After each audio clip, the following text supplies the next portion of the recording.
The following podcast is brought to you by the Ebb Tide Treatment Center.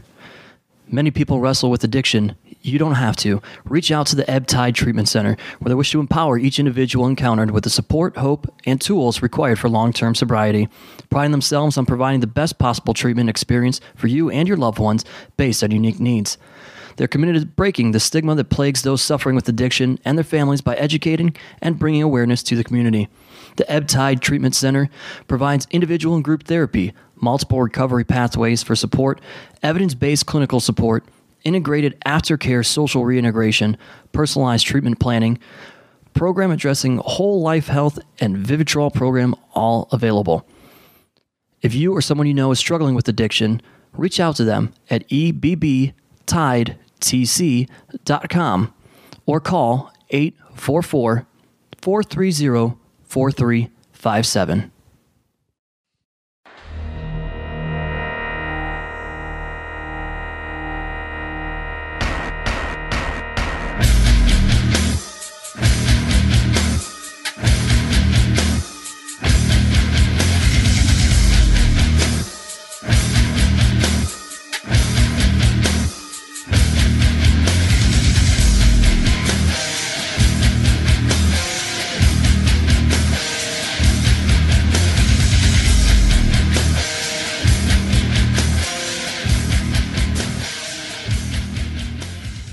Hello once again, everybody. Thanks for listening to AIW's The Card is Going to Change. Before we get into this week's episode, as always, I want to give a shout out to our sponsors that help us bring the show to you for free each and every week.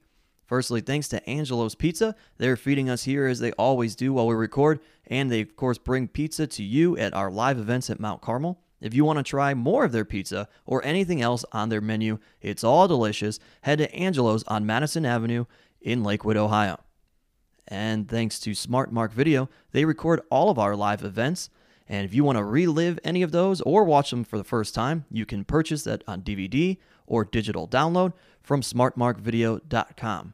And additionally, head to powerbomb.tv, sign up using the code ABSOLUTE, and you will get a 20-day trial for free. And then stick around and just keep watching the shows that we put out there from the AIW archives. And as always, thanks to Jack Prince, who helps take care of all of our printing and graphic design needs. They can do all of that and more for you, whether it be banners, t-shirts, business cards, flyers, everything and anything. For all that they have to offer, head to jackprince.com. JAKPrince.com. Ah, yes, that soothing tone you just heard there, none other than Dr. Daniel C. Rockingham. I think he's got a career in radio. Yeah, maybe. I did get told, I was told once that I did have an almost robotic-like voice, how nice my voice was on the phone once, so you never know. Robotic? That doesn't sound good. Like robotic, like very automated sounding. Did you say erotic or robotic? Maybe you could be a phone sex Yeah, operator. maybe a phone sex guy. There you go. If my career ever takes a southern turn, I'm good to go.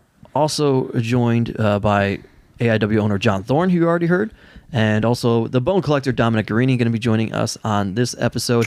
My name is Steve Guy. I'm your moderator of sorts, and on this episode, we break down the AIW show. We've got a dilemma, and there were a couple dilemmas going into this one.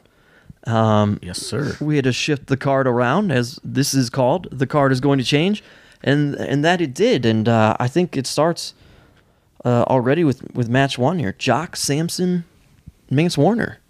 Why don't you just get in that? Or maybe let's go back. Let's back it up. Sorry. Let's go back even further, because the whole thing of this is Tenille Dashwood. How did this come about? This was... we set our schedule out probably in... I want to say early November. We made the schedule for like the first half of 2018. Mm-hmm. And yeah, because that's when she got future endeavored. Yeah, in November, I think that's right. So whatever it was, like a lot of these people that have been getting fired, like I just don't see a lot of independent wrestling value in them. Mm-hmm. Just because like their guys are just presented so much differently now.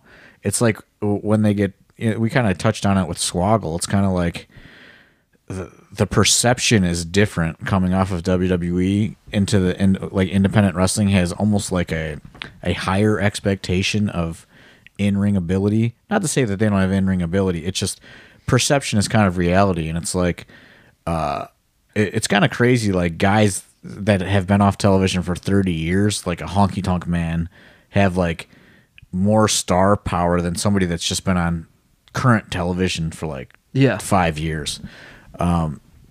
So a lot of these guys, when they get cut, like I just have no interest in them.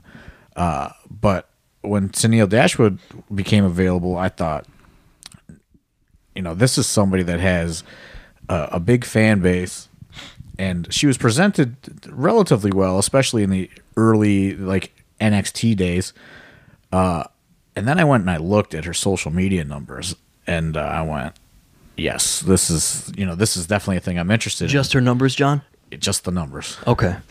I think she's got like 1 million Twitter followers. So, I emailed her or whatever, and of course she is somebody that has an agent. Of course. So, I go over the terms and stuff, and this is something that has never been in existence before. Everyone knows of this 90-day clause, and, fans automatically have assumed that always applied. That never applied to independents at all. It only applied to television.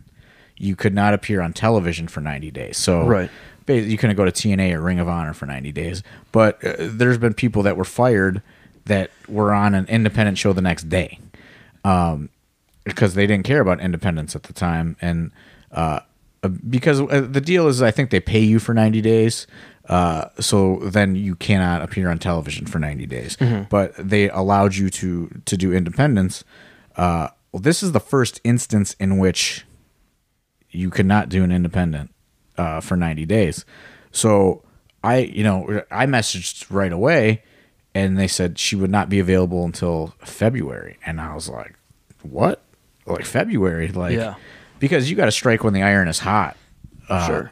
With a lot of these people, because especially now wrestling moves so fast. Like there's 15 memorable matches a weekend now, and all the stuff happens in wrestling. So I was a little nervous about that. But I was like, okay, here's the dates that I have available, and she was available for the February date, which would have been her third weekend back on the independent. So I thought that would still be fresh enough. I booked it. I said, okay, let's do it. Booked it. I had to send a deposit, and which I hate. I fucking hate doing. I hate sending deposits. Just because Jake Roberts fucked us once. So then I'm like, okay, can we announce it? And then he's just like, oh, no, you got to wait. So we had to wait like another 2 weeks before we were allowed to announce it. We announced it at the live show. Yeah, he said we were able to do that. We announced it at Hell on Earth. Yeah, he said we can announce it to the live audience, but we couldn't put anything on the internet. Yep.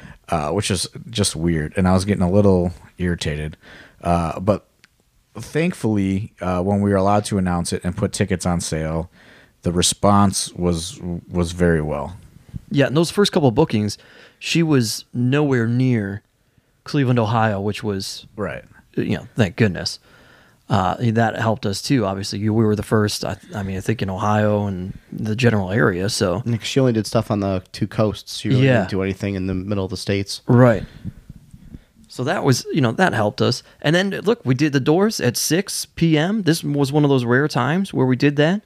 And we've been getting very well with opening on time. Yeah. But when we got these meet and greets, we try to open even earlier, just to make sure everyone can get through. Because sometimes, they don't want to come back out during intermission, or right. It's not in the agreement. Which this time, she, like, as we talk about this show, she was so nervous about her match, she did not want to come back out during intermission. Yeah. But I think everybody that wanted to meet her got to meet her.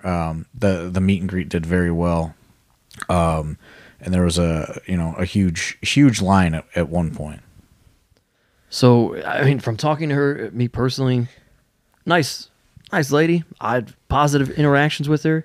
I had plenty of fans came up to me afterwards, said she was so nice and easy to talk to. I had very minimal interaction with her because she had been like on the road. Like she did like a booking on Thursday and had to take a red eye to make it because she did bar wrestling in LA and then had to wrestle and then get on a red eye and fly all night to get to Cleveland. So she was like, I was very like brief with her because you could tell that like she was kind of tired. So I just let her do her thing. It's funny, she was tired, but like I'm sitting there with her just trying to get her information real quick, as I do with everybody before the shows. But she wanted to have so much conversation because, like you said, all she was doing was traveling, and I got the sense like she is probably not stopped to just like talk to someone and have regular human interaction as opposed to, aside from, yes, this is my plane ticket, here's my ID, and go from there. So she was, I mean, like Dan said, it was like East Coast, West Coast, and then boom, us. So, hey, we're happy to have her. But we did get her there. We didn't have any travel issues. No, that was good. No travel issues, thankfully. You never know. I was a little nervous when I found out that she had taken a booking all the way in LA the night before. Right. Because I mean, you missed that one flight, and it's over. Yeah, it's hard. It's hard to make it after that. So I was really nervous. It wasn't a midnight that. flight, was it? Yeah, it was a red eye. Oh, that's right. Those are tricky. Yeah, those are tricky, as we've learned. Especially coming from LA. Exactly.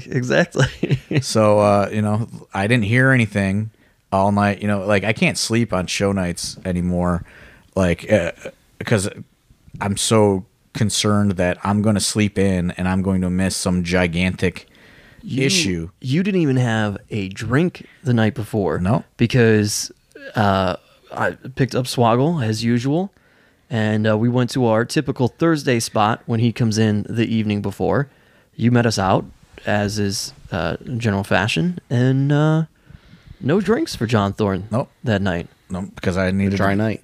I needed to be. I knew that I need to be alert. Because waking up after a night of drinking and dealing with the Sid issue was like the ultimate nightmare. That was your lesson. Yes. So I need to have my brain in full functioning mode on show day mornings because shit goes wrong all the time. Well, we didn't necessarily have a ton of travel issues. I think everybody got there that needed to be there. The one thing that we did have going into the show was a cancellation. That for us, it was a retirement. And that's what I was going to say. For us, came out of nowhere. It was a retirement. A guy that we all come to really enjoy being in the locker room and being on the shows. And Shawn Shultz hung up the boots. Yeah, I guess he had some. He discovered he had some health issues, and based on how long he's been doing it, and he's been talking to WWE quite a bit, and I didn't ask the details, but maybe they finally said not at this time, and I think he just kind of looked at his age and the seriousness of his injuries, and he has kids, and I think his kids played a big factor in does he want to destroy his body any longer? I think he just had this like moment of clarity, and he just up and canceled everything and said, that's it. I'm sorry. And no idea if he listens to the show, but at least for everybody at AIW and the fans, because I know the fans are so supportive. Thank you, Mr. Shawn Shultz for Mr. Schultz. You were just gonna say. I was gonna say Mr. Schultz. Yeah. I mean, like I said, nice guy, unbelievable guy in the locker room to have. He was great. The heel, the role that he played it so well in the ring. What a year we had with him. Yeah, and I know people this past year too. And I know people were like, "Oh, I hate him." That was the point. That was the point. Yeah. Like he was a true heel in the era of the heel being dead. Yeah. So I thoroughly enjoyed Shawn Schultz's work. I can't say enough good things. That guy should be a millionaire. Honestly. Probably one of the nicest guys you'll ever meet in wrestling, and he went full civilian, man. I got a friend request, and my mind was blown because I thought Shawn Shultz was a real name. Sounds like it. And nope, he went. I got the civilian friend request, and I won't say what it is, but But it's not even close. Not even close. Same thing happened to me when going through my Twitter one day. I was like, "Who's this guy all jacked up with the veins?" I was like, "Oh, that's Shawn Shultz." Okay, that's not the same name. yeah, he's gone full on civilian. So we wish you luck in the real world, and We miss you, Shawn. Yeah. Miss you a lot. Come by. Drop on in whenever you'd want. Yeah, just to make that 9-hour drive. Yeah, man, If you're short 9 hours. Listen, maybe business brings them up here in that civilian life. I don't know. Maybe the kids want to take a vacation to good old Cleveland, Ohio. yeah, maybe they want to see the Rock Hall or go to Cedar Point, Tom. Yeah. Pro Football Hall of Fame. Be Can't- positive, Pro brother. Football Hall of Fame. Exactly. We want to see Shawn Shultz again, man. One of my favorite theme songs, by the way. Yes. Entrance song, Shawn Shultz. He used to have entrance music where it was just talked about him being a Viking. Oh, man. This one, He used to be the modern day Viking, Shawn Shultz. I do like the Emperor of the Eye Gouge. Yes. The Sultan of His Southern name, Style. his name over and over. It was great. Yeah. And there's a line in the song, Shawn Schultz, he's the one who's going down on you. I'm like, what? It's Good for him, stuff. man. Good for him. I was like, man, this song is ridiculous if people actually listen to it. That's what I do when I stand in the ring. I just sing Shawn Schultz's song when it comes out. But he played a factor into our first match of the night. Yeah, as we go into that. I had this plan for Shawn Shultz and Mance Warner with the Duke, and it was a rewrite from the Mike Tolar deal. But yeah, Has anybody seen Mike Tolar? I saw him on the Facebook. He posted something. That doesn't mean you sound. It doesn't mean he's No. he's not living in the real world. No one's seen him. Yeah, No I one's haven't seen him though. If He's on a anybody's milk seen, carton. if anybody has seen Mike Tolar in the human world, please let us know. We're very worried. He's Miss him superstar. too. Miss him too. So then we're forced to rewrite it again. I don't know what to do because this retirement happens abruptly. So I figure let's book Jack Sampson and Mance Warner unannounced, and the plan is for them to eventually become a tag team. Spoiler alert. Oh, get those dirt sheets ready. Yes, but we filmed some stuff that is yet to come out. Maybe it'll be out by the time this is released. But so anyway, it was supposed to be a 6 to 8 minutes. Let's get the point across. Yep. Jack Sampson hears the roar of the crowd, and I think he loses. Felt it. He thought the 6 to 8 minutes was the promo only before the match, not the actual segment. I think he lost all sense of anything, and this match ends up segment and all it has to be over 30 minutes. He comes to me in the ring, and he just says, "Tell him to talk shit to me," right after I do the intros, or right as I'm going to. I'm like, okay. And in my mind, this made me mad because I hate nothing more than starting a show off with a promo. Right. I hate it. and in my mind, I know that, but I'm thinking, so Mance Warner came to the venue with somebody who's on the next match. They get there because they're driving up from Tennessee, right? Indiana. Okay. Well, hit traffic, whatever the case may be. Somehow they're getting there really, really late. They get there, 5 minutes before Well, they get the there bell about time. 15, 20 minutes before, and they can't find a parking spot. Yeah, so Mansour gets dropped off so that he can go over his match, not realizing the guy riding with him is in match number 2. He's looking for somewhere to park because this place is just packed. You all turned out for Tenille Dashwood. And I'm like, oh, well, maybe somebody told them, somebody must have told them to stall so that these guys can go over the second match, because by the time I had made my way to the ring, he was still not in the building. So I'm like, okay, this must be the case. Sure, we probably trust Mance and Jock Sampson to be the people who talk. Oh man, what a talking they did. Yeah, none of this was discussed in advance or approved. They're talking about like fucking sisters and like Yeah, took the finish to the chin. yeah, Finish just it on The chin. pretty much everything that you should not do in 2018. I'm going to say one thing to our guys as they do promos. If the mics are cutting out on you, they're actually pretty decent mics. Stop yelling in them. Take them Stop away from shouting your in them. face. Take them away from your face. You don't need to hold them that close to your mouth. That's what the problem is. So, Judging by the normal way we give advice now, everybody's just gonna put those mics even closer to their face. Stop yelling. Much like the time we told them. Much like we told them to not, harm anything at the venue, and everything got broken the next show. yeah. Yeah, so Well, at least the fans don't show up until 5 p.m. yeah, true. There's a locker room meeting a coming at the next Mountain Carmel show. That's all I'll say. Oh boy. But it was I mean, people enjoyed it. It was funny. Yeah. It just went too long, in my opinion, for what was intended. Because it was a match that was added just to make sense of all this. So it just went too long for what it was supposed to be. It was supposed to like bridge a gap.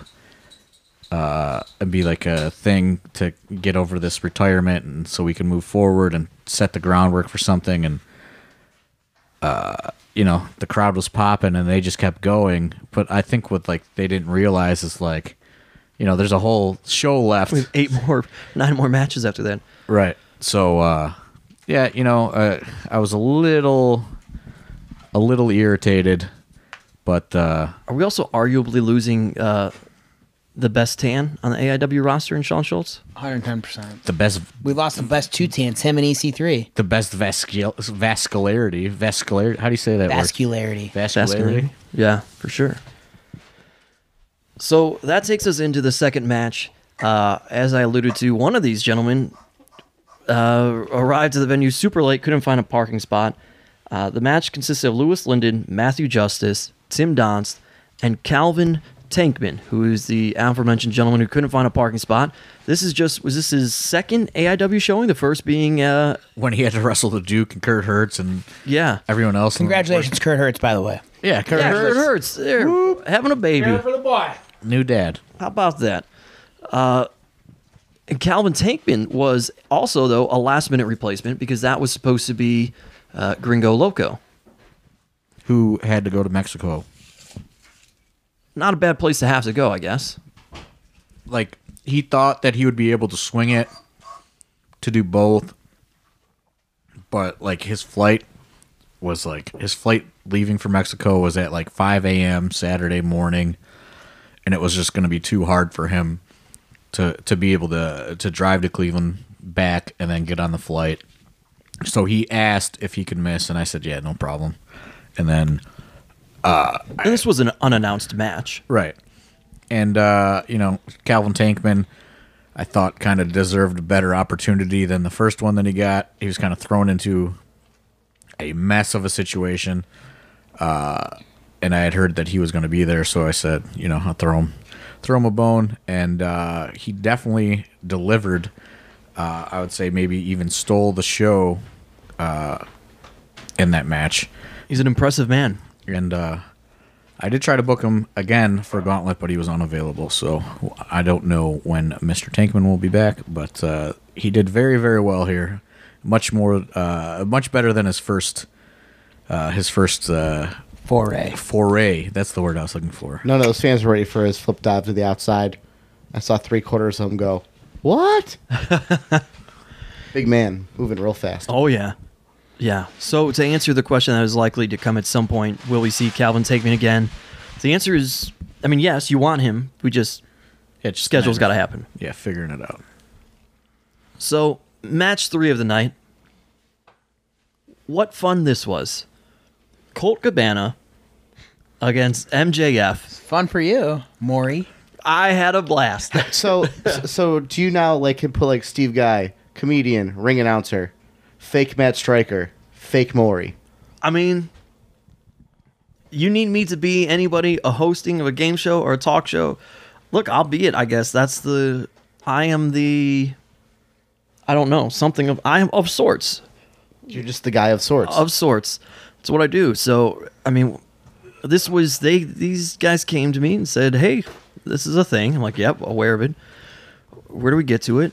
My proudest moment, I think, is that the swatting of MJF as a naughty child That was all. It's my idea. So I will give you my insight in this match because I know everyone thinks there's this gigantic creative team working on independent wrestling. Colt Cabana and MJF both came up to me at separate points and said, "You're either gonna love this or hate this. We don't know how this is gonna go." And I said, "Oh, that's reassuring, guys. Thanks." People ended up loving it, but I could see to where they would have hated it. Yes, it went well.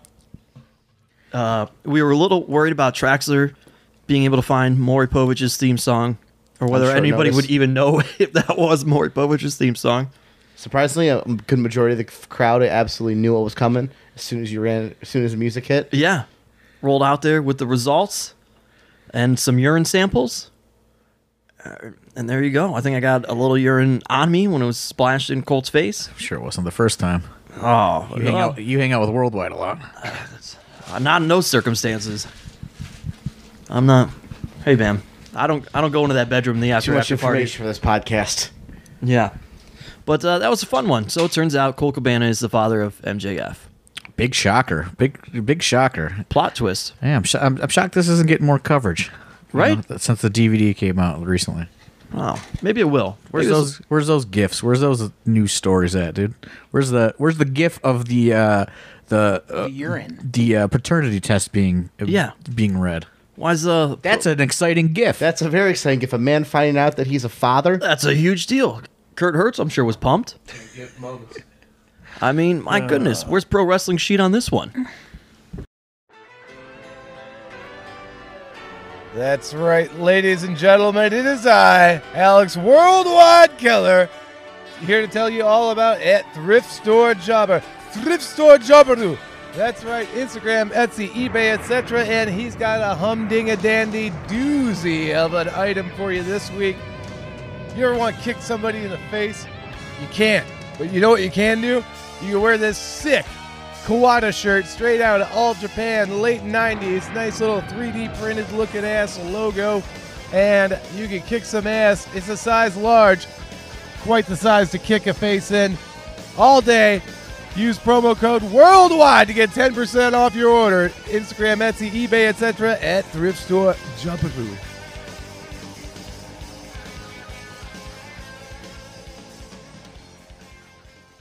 This one is, it can be for fans and it can also be for promoters and pro wrestlers alike. The enamel pins, the lapel pins, whatever you want to call them.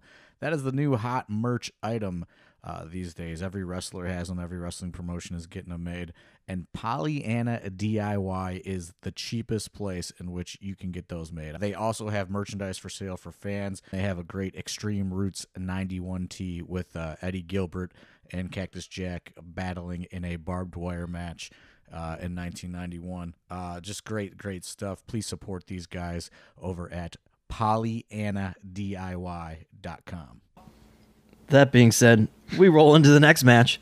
I guess it's got like a father-son sort of feel. Whole different father-son kind of feel, Steve. Dominic Garrini and Tom Lawler. And you collected some bones that day, Dom? literally. That I did. In all reality, Tom and I definitely tried to do something a little bit different. Probably in all reality, to some fans, it was extremely boring. In the end, I thought, the finish, the kind of like how we finished it out was pretty solid, but we had this idea to do the match in kind of 3 different segments. One segment would be in Jiu-Jitsu gis. The second segment would be kind of like a pancration type fight with shin pads on and open hand striking. And then, of course, the last segment was as kind of like a normal pro wrestling match. Getting real fucking nerdy in the fucking combat sports, man.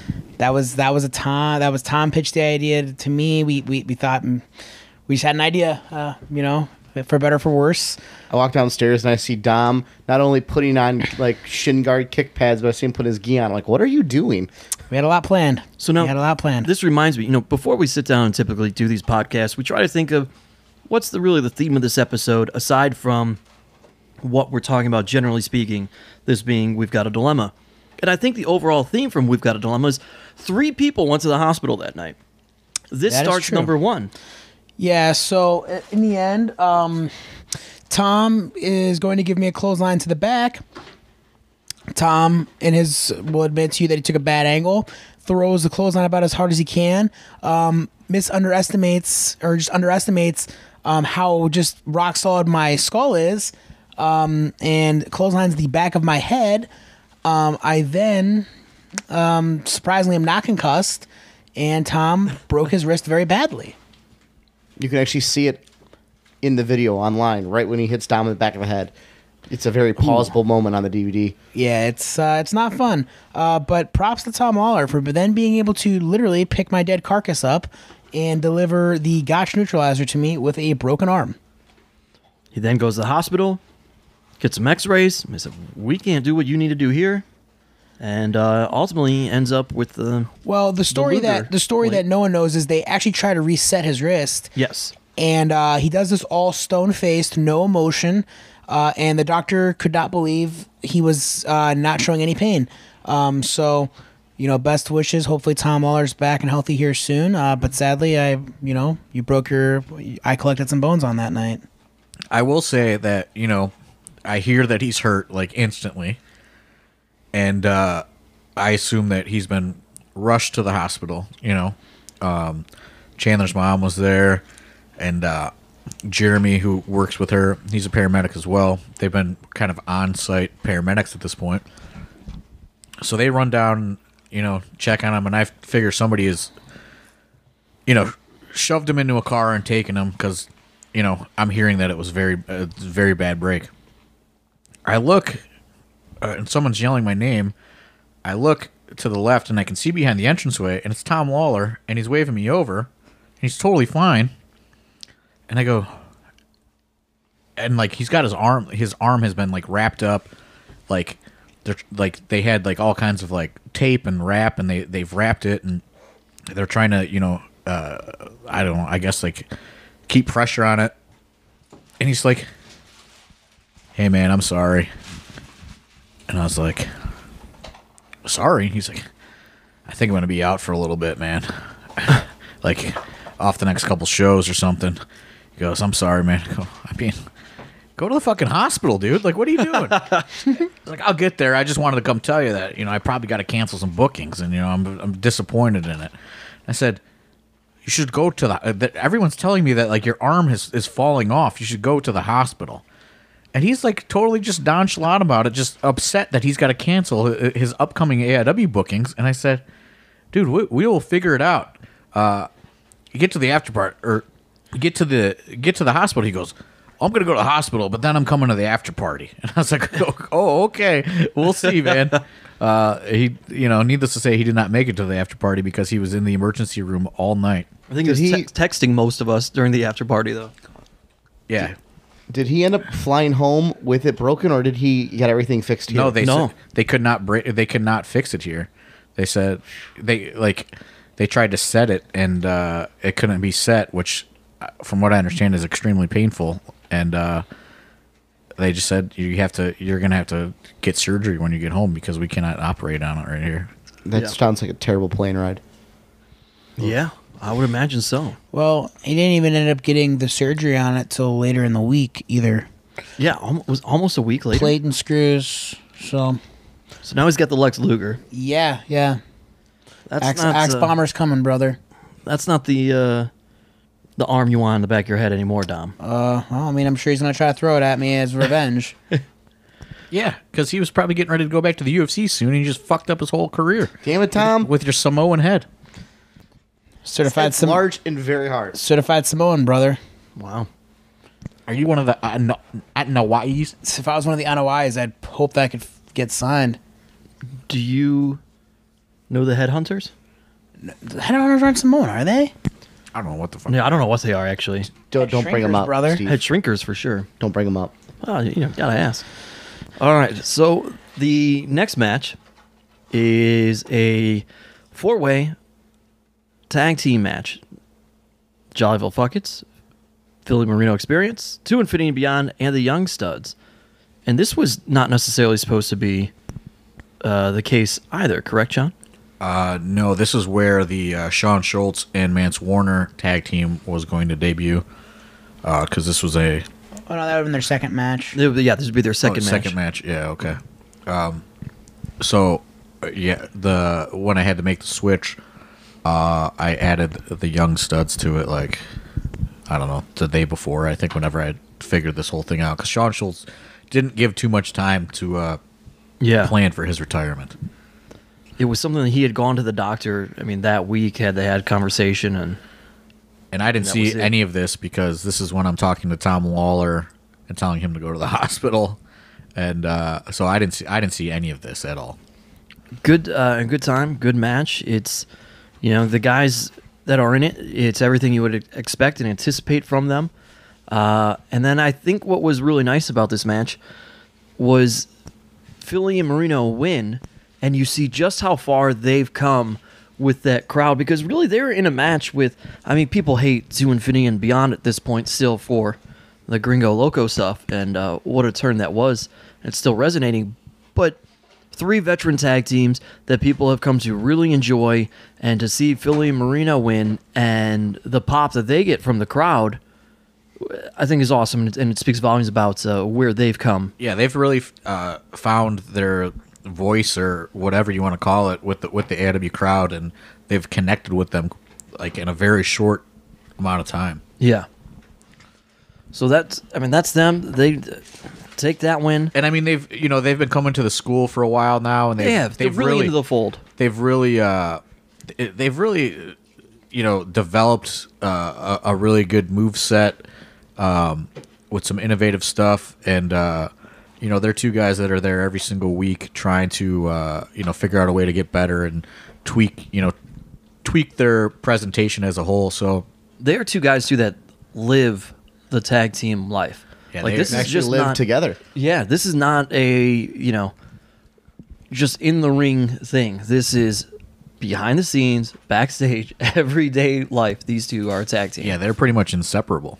Yeah, and I think that chemistry ends up showing it, and it's fun to watch them at training, because obviously everything they think of the moveset is, well, how does this, if Marino thinks of something, it's, well, how does this work towards what Philly can do, and vice versa, and then make it all happen together. But they've come a long way. Dom, you see them more often than most at training? Yeah, these are 2 guys that come to training, every session, thinking of how can we become a better tag team, whether it's, thinking of ways, new tag moves, thinking of ways to help each other out in the ring. So realistically, those are 2 dudes that are just really committed to becoming a great tag team, and something that's desperately missing right now in the independents, a list of solid tag teams. So speaking of tag teams, we go on to the next match. It is for the AIW Tag Team Championship.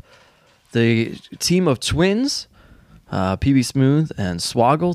I believe this is their first title defense, if I'm not mistaken. Yes, it is. Yes, it is. And who did they go against there, Dr. Dan? I believe it was myself and Brian Carson, Dedication Personified. How did that work out? It was a very entertaining match. It was fun, but those Look at them dancing around the outcome. Unfortunately for me, but fortunate for Swoggle and PB Smooth, Twins is still your tag team champions, and they moved on and successfully defended their titles in Akron as well. So still, as of this recording, tag team He's champs. just got to find a way to throw another team under the bus. Right? Yeah, we're not the only ones who lost. But it was good. We Brian got to go see where Swoggle lives under the ring. He did. Crawled under the ring. This is the only place he went. Yeah, he crawled right to the hospital. And that takes us to person number 2, going to the hospital. Brian Carson went to the hospital later that night. He was ringside, not doing so hot, and helped him up, along with, I think, Jake Clemens. Yep, referee Jake Clemens. And then we took him to the back, and I go in the back and turn around and you're carrying Brian. I'm like, what happened? yeah. Like, what happened? Do you even realize anything during the match that's going on? I didn't realize anything until I got to the curtain. I turn around and look at the monitor, and I see them carrying Brian. So that's why I waited for him at the top of the stage. I'm like, I helped him down off the elevated platform. But I guess it was just when PB gave a big boot off the side of the apron Brian just hit the guardrail funny or something where his brain got a little scrambled. Just scrambled him a little. Yeah, because I couldn't pinpoint either. I like to think that I'm pretty diligent in keeping an eye on you guys. I usually, if I'm really worried, I check on you, but I had no idea when it happened. Yeah, so Brian Carson will be out of action in the AIW ring for the foreseeable future until he figures out whatever caused that issue. Yeah, because he was in bad shape. We did carry him to back, goes back there, and he was sitting in a chair in Traxler position. And I go downstairs to get water. I come back upstairs and he's gone. I was going to say, next thing I know, I came back after the next match to put the belongings of the wrestlers in the back, and everybody was like, hey, he just about fell over here in this chair. We got to get him out of here. So next thing I know, I call Chandler Biggins' mom over. I said, Patty, I think I need some help again. She makes her way over through this crowded group of people, and then goes downstairs, comes around, and Brian Carson off to the hospital. Number two. Keeping with the trend of the night of hospitals and good matches. Which leads us to the next match, which will bring us to person number 3. In this match, we have the team of No Consequences, AJ Gray, Chase Oliver, Gary the King Baller, Josh Bishop, Trey Lamar, taking on the production in full force. Derek Director, Eddie Only, Frankie Flynn, Magnum CK, and we introduce Donovan Danhausen into the fold for the production. So this is one, I think this is Chase's...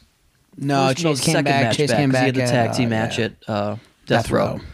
But this is the debut of Donovan Danhausen with the production. I believe actually he goes like almost WWE style now and just goes by last name, so it's just Danhausen. Just Danhausen. All right. Works better for the author idea as well. So how does he come into the fold here with AIW, I guess, in general? I know he had come and he did some seminars. He did a couple of the seminars, I believe. And I don't know, he's just a guy that's been being explained to me by several of these AIW students who see him out on the road. Mr. Garini could probably take more credit. Yeah, Danhausen was just a guy that I'd seen on the road. He's Jimmy Jacobs trained. And it was when I first saw him on the road, he kind of was having a hard time identifying himself. He started doing the face paint, cut the first name and just became Danhausen. And you know what, he really started to fit in his own. And a part of that came from speaking to Jimmy. Jimmy Jacobs was very big on this, saying the face paint was something different for him and was able to fit in more. I thought he fit in the production at the moment that I saw he did a vignette with a typewriter. At that point, I thought, well, if we're going to lose Colby Red and we need a replacement, the writer seems like the best addition to the production. And that's what this comes from. We know we're going to lose Colby Red. He's got some life things or new job or something that's going to restrict him or constrict him from traveling to Ohio as much. We didn't know that we were going to lose Colby Red. It was kind of like Shawn Shultz. It was like, yeah, hey man, guys, I can't do the rest of the shows at all. Right. At Death Row, I believe. At Death Row, yeah. So it was like, we had a little bit more of a heads up than Shawn Shultz. But no, Shawn Shultz gave us more heads up. Yeah? Yeah, Colby Red did it at the show. He said, "Hey, that's true. Yeah, this is my last show." Oh, there you go. So, enter Danhausen. I think he's a great addition to the production. The production does pick up the win, but somewhere along the match, someone. Oh, I can tell you the exact moment. The exact moment. Go for it. There's a landing. CK's face. So there's a moment where lots of big moves are being hit. One of those moves happens to be the Rough Rider, or the move that many people would know now as the Rough Rider. AJ Gray hits it on Magnum CK, comes in with a little too much steam, and just shatters Magnum's nose. That's a big leg coming down on that nose. It's like a tree trunk. AJ Gray, man, he's getting a bad resume of injuring people on shows. He's gonna get to the point where he needs to figure out to tighten up his work, or people are just gonna not want to work with him anymore because he's been making some people mad. backstage. Is that something that guys go through during their course of time? Starting out with independent wrestling. I mean, yes and no. You know what I mean? But when you're that big doing that stuff, I mean, there's a lot of room for error. Sure. So, I mean, I don't know. Or not a lot of room for error, actually. That's how that would go. But no, I'm saying there's a lot of room for error. Yeah. Like that. There's a lot that will go wrong when you're that size trying to do that stuff. I've gotten that advice from Thorne like 2 weeks ago. To not do all that stuff. Just don't flip. I go, all right, I'm going to just stop trying. Because, it looks cool and it looks flashy until you get to the back and the other guy's hurt and he's pissed off. And, then he's telling the other guys, hey, this guy fucking hurt me. Yeah. Then the next show, this guy fucking hurt me. So that's not the reputation that you want to have. Right. In wrestling. So, yeah, I don't know. But I know, a lot of people were not happy with AJ Gray because Magnum CK is probably the nicest person on the planet. Nice. And, he gets, it's not just like a nose break that he gets. The bleeding would not stop. Like, Chandler's mom puts like a full face mask on him, and like a clamp. She actually put a medical clamp on his nose because it would not stop bleeding. Oh my gosh. And he had to go to the hospital because his nose would refuse to stop bleeding. Person number 3. He told me he didn't tell his wife until he was like 3 hours into the hospital. By the way, I'm not going to be home when I said I was going to be. He was there for quite some time. He was another one that he and Tom Lawler both texting with at the after party, seeing how these guys are doing. And I think that he ended up leaving the hospital before Tom Lawler. They were there together, the same one. Yeah. What a night for them. And that Magnum is angry when he's on the top rope getting ready to deliver the elbow to Joshua Bishop, and he just curses as loud as he can at him. He was not happy about how that match was going. And I think poor Joshua Bishop, there was a little something extra in that elbow that got dropped on him, even though he was not at fault. And, these, I guess these guys kind of, both sides weren't really getting along that well throughout the day, so it's just a recipe for disaster there. Well, I mean, this match kind of led into something a little bit bigger, though. Or at least the aftermath of it. Well, let's hear it. Oh, sorry. I was going to leave it to you. As young Joshua Bishop gets pinned, he's in the ring. The production decides to keep putting the boots to him. They sure do. And who comes to save him? His childhood hero. His hero. I wouldn't say childhood, Dan. Like he was watching PWO when he was like 8 years old. Yeah, but it's still I always forget how young he is. Josh Prohibition runs down and saves him, chair in hand, ready to go. And then he starts talking about, Josh and how, he sat in the locker room and told Josh Prohibition how, he looked up to him and how he was one of his heroes and how much he loved watching him, back in PWO and how he couldn't wait to maybe wrestle him someday. Well, then there's a little twist in the story where Josh happened to come to training one night and he saw a lot of people there. He saw PB Smooth, he saw Frankie Flynn, he saw PME, but you know who he didn't see? Joshua Bishop. Who? And man, the tone in the room just dropped. You could feel it. You could feel a change in the air. Yeah. Mm-hmm. Yeah. And then it proceeded to be a verbal spat to the point where Josh Prohibition asked young Josh Bishop to spit in his face, and he did that. He obliged him, yes. He did. I don't think he understood that it was like hypothetical or whatever. Like this is like spitting in my face. It was a metaphor. Josh thought, said, "You go ahead." Oh, okay. Yeah, he offered. He said, "So why don't you just spit in my face?" Joshua Bishop did. I guess he never heard that one before. Yeah, and then he got hit with that chair.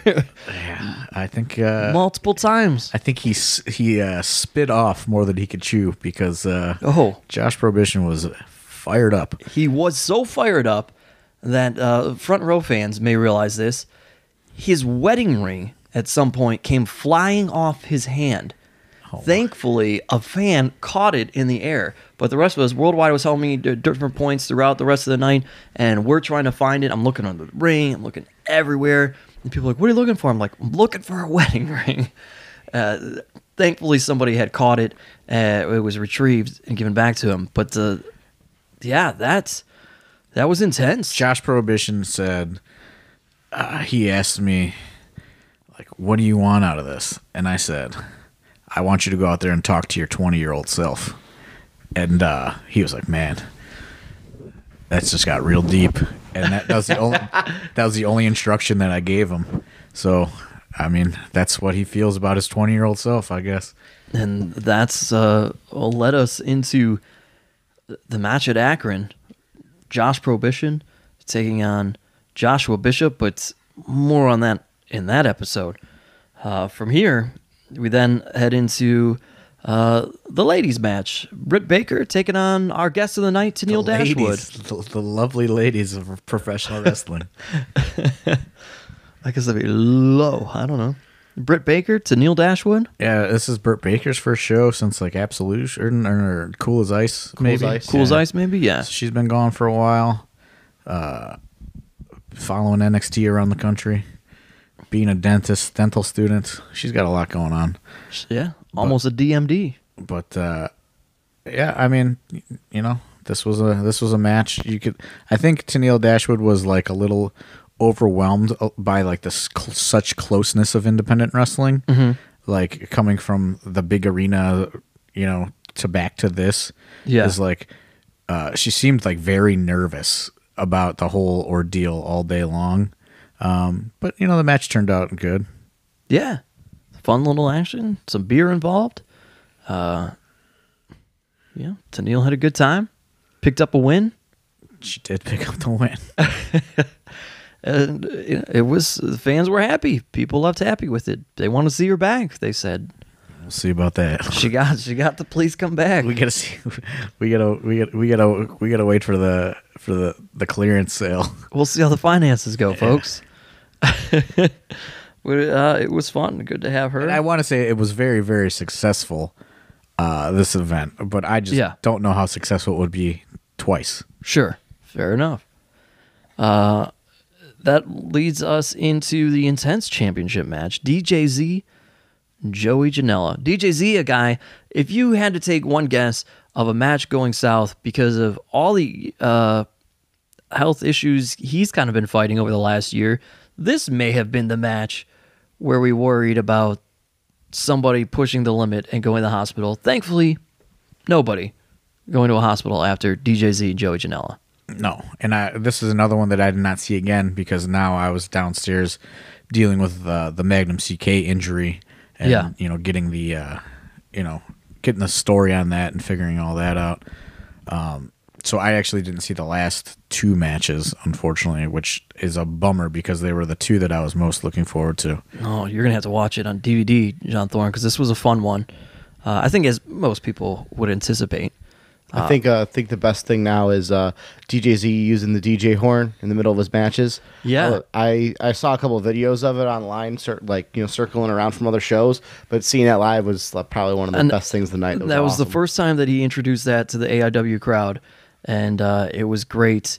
If you folks don't know what we're talking about, essentially, at certain points during the match, when DJZ's got his opponent in any sort of hold, does it through a couple different things, if I'm not mistaken, but he simply says, DJ, and you hear, you get the horn. And awesome. It's what a great twist. Really embracing that whole DJ lifestyle, because he does do it. As you know, if you attended one of our after parties a couple of years ago, he was spinning those tunes. He was spinning those tunes. He and DJ Gare Bear. It was a great time. So definitely check that one out. Joey Janela, always making the AIW faithful happy. But these two competed. They did everything you would anticipate that they would do, but just a fun showing from them. And then we go into our main event for the Absolute Championship, Nick Gage and Hot Sauce Tracy Williams.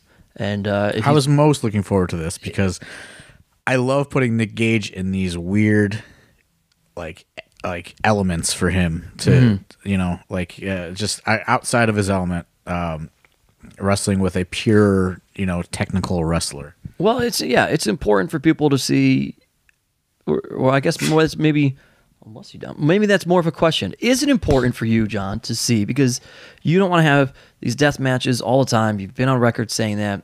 Is it important for people to see that your absolute champion, your number one belt in your company, is held by somebody that can, in fact, have a wrestling match that's not death match? No, I don't care about that. Okay. No. It's worth asking. No. As long as it's entertaining. That's more for me and for him, like, because I want to prove to him that he can wrestle. I think Nick Gage is, like, he is the definition of a pro wrestling character. Yeah. I just, it's not a character because it's the real guy. Right. But, like, he is a character. He is a believable in a time of wrestling being unbelievable. Yeah. That's more what it's about. But I just like putting him in those situations because he is versatile. He just very rarely shows it. Mm-hmm. I once had a fellow wrestler compare and say that Nick Gage is this generation's Bruiser Brody in terms of having that aura, that presence of, is this real, is this not real, is this a character, is this not a character? Would you agree with that? Oh yeah, I 100% do. Yeah, because with Nick, you just don't know. I mean, because he's so into everything that you don't know if it's Nick Gage the wrestler or if it's Nick Gage the person. I mean, this match is, you would anticipate it being hard hitting. It is. One of my favorite things is, I have a conversation with Nick at some point of the night, intermission. I don't know, maybe even right before this match when I went backstage to drop off TJC's gear. But he specifically tells me, I don't even ask, not doing any promos after the match tonight.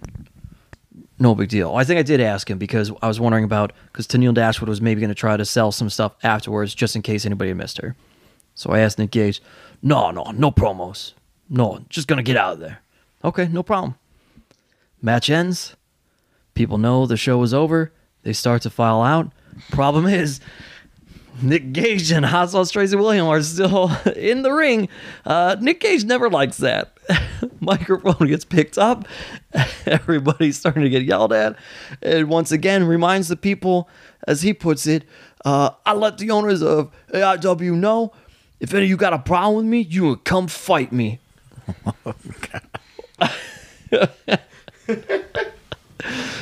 Again, says you let him fight people, John. So. No, don't do that. So this is a warning I want to put out there once again. Even though Nick says these things, don't do that. It's not really, we don't really want that. That's not allowed. Please don't fight Nick Gage. Yeah, please refrain from that. Other than that, then we head to the after party, and the after party was fun and successful. We were concerned about our people at the hospital. We kept checking in on them all night, but no other functions at the after party. This is like the first time AIW took over the entire funhouse. Yeah, I mean, it was good. I talked to me and Josh Prohibition and Hornswoggle talked about zoos. Yeah, we had a lot of zoo conversation. Yeah, you were in on that. Along with Angie Punk from JAKPrince.com. Yeah, that's right. So, yeah, I mean, that's really it. There's not a lot more to talk about the after party. My first funhouse experience since we've been going there. It was pretty awesome. Oh, there you go. Swoggle did lay into Trey Lamar. That was fun. He did pay Big Twan Tucker $3 $3 American. $3 to punch Trey Lamar in the face, and Big Twan Tucker definitely earned that $3. I guess we'll end it on that. That's really the highlight of the after party. You're not topping that. Yeah, there you go.